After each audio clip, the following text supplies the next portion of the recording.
पटना के राजीव नगर में नमामि गंगे प्रोजेक्ट के तहत की जा रही खुदाई अब स्थानीय निवासियों के लिए एक बड़ी समस्या बनती जा रही है।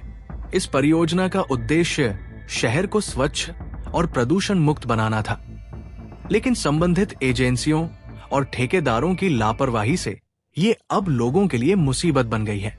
खुदाई के कारण सड़कों की हालत बदतर हो चुकी है, जिससे लोगों को आवागमन में कठिनाई हो रही है। कई जगहों पर खुदाई के बाद गड्ढों को खुला छोड़ दिया गया है, जिससे दुर्घटनाओं का खतरा लगातार बना हुआ है। बारिश होने पर ये गड्ढे और भी खतरनाक हो जाते हैं, क्योंकि पानी भर जाने के बाद इनकी गहराई का अंदाजा लगाना मुश्किल हो जाता है। प्रशासन की अनदेखी के कारण आए दिन दुर्घटनाएं हो रही हैं, लेकिन अब तक इस दिशा में कोई ठोस कदम नहीं उठाया गया है।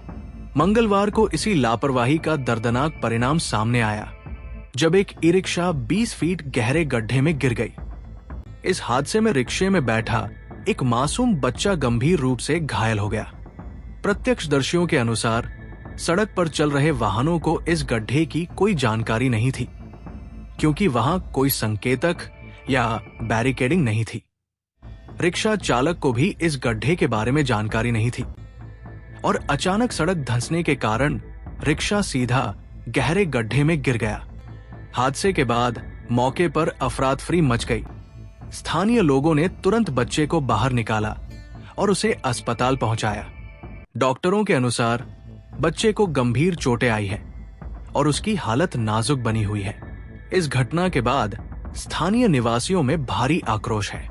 लोगों का कहना है कि प्रशासन और परियोजना से जुड़े अधिकारी सिर्फ कागजी कार्रवाई तक सीमित हैं और जमीन पर सुरक्षा के उपायों की अनदेखी कर रहे हैं। कई बार अधिकारियों से शिकायत की गई थी कि खुदाई के दौरान उचित बैरिकेडिंग और सुरक्षा संकेत लगाए जाएं, लेकिन उनकी अनदेखी की गई। स्थानीय लोगों ने मांग की है कि इस प्रोजेक्ट के तहत हो रहे निर्माण कार्य में सुरक्षा मानकों का पालन किया जाए और जिम्मेदार लोगों के खिलाफ कड़ी कार्रवाई हो। पटना में नमामि गंगे प्रोजेक्ट को लागू करने की प्रक्रिया पहले से ही विवादों में रही है।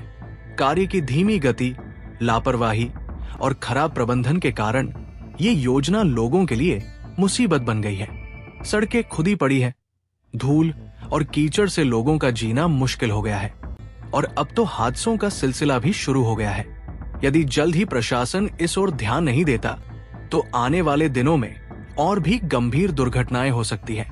लोगों ने सरकार से मांग की है कि इस परियोजना की निगरानी कड़ी की जाए, दोषी अधिकारियों और ठेकेदारों पर कार्रवाई की जाए